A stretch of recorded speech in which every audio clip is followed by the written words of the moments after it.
All right, in the last example, we were introduced to Venn diagrams with three sets in them, or 3D Venn diagrams, I call them. And we were told to analyze and look at the cardinality of different unions, etc. Now we're going to be asked to build one from scratch, given the elements of the sets A, B, and C. So let's see what we got. Let's set up our diagram with our A, B, and C with the overlaps as needed. So every possible combination is there.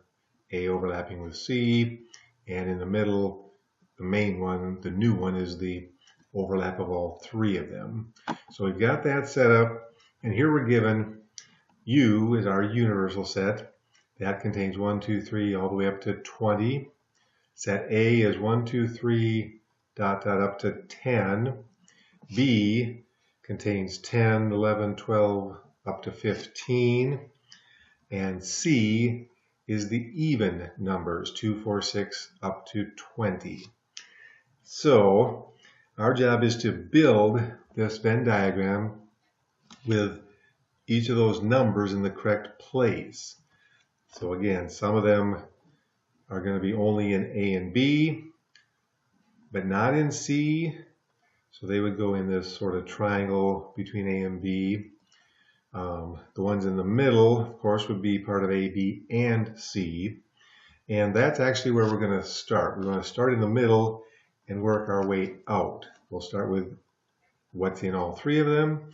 Then we'll look at what's in A and B, B and C, etc. Then we'll look at what's in only A, only B, only C, and finally, whatever's left over goes outside here inside the universal set. All right, so let's get started, and we'll start in the middle. Which numbers are in all three?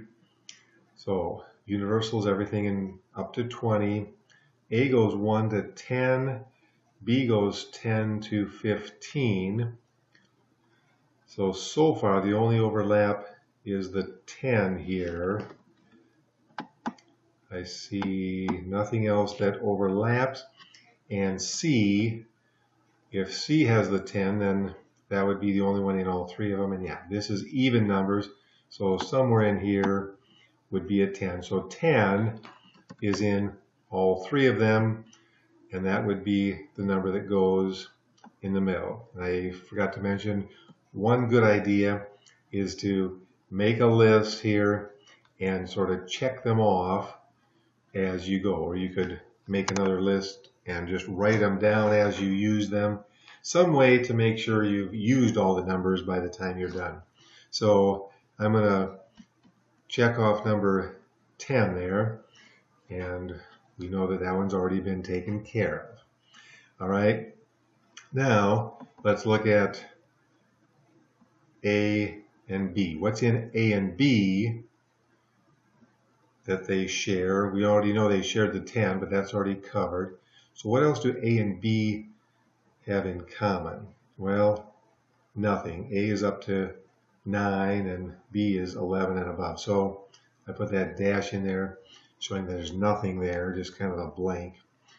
All right. How about in B and C? Well, it has to be something higher than 10, but it also has to be an even number here. So, and 10 is already taken care of, so we don't need to worry about that. So 12 and 14 would be evens, and we know C only has evens. So those, the 12 and 14, are what's going to go in between B and C. Okay, then how about A and C? A means it has to be up to 10, but not higher. C again is even, so 2 would work, 4, 6, and up to 10. So the evens up to 10, but 10 has already been used, so that's going to be 2, 4, 6, and 8 is what's going to be left here. Now, I'm trying to keep track, so I'm crossing these off as I go here. All right, then let's see what's left in A that's not been used yet. So the even numbers have already been put in A, including 10. So basically the only thing left in just A would be the odd numbers below 10. So 1, 3, 5, 7, 9, etc. So again, let's keep track and cross these off as we go. And then what's in just B, 10's already used, even numbers have been used here, so that leaves the 11 and the 13 and the 15. So that's in just B. And let's keep track by crossing those off. And what's only in C? All right, C was the even numbers, and pretty much I can look at my list down here and see that everything up to 15 has already been assigned somewhere else. So what's left over in only C would be the even numbers, 16, 18, and 20. So erase that. All right, and let's cross those off. Somewhere here, I thought I did. And finally, here's what's left in the universal set is anything we hadn't used. So I cross off the 16, 18, and 20.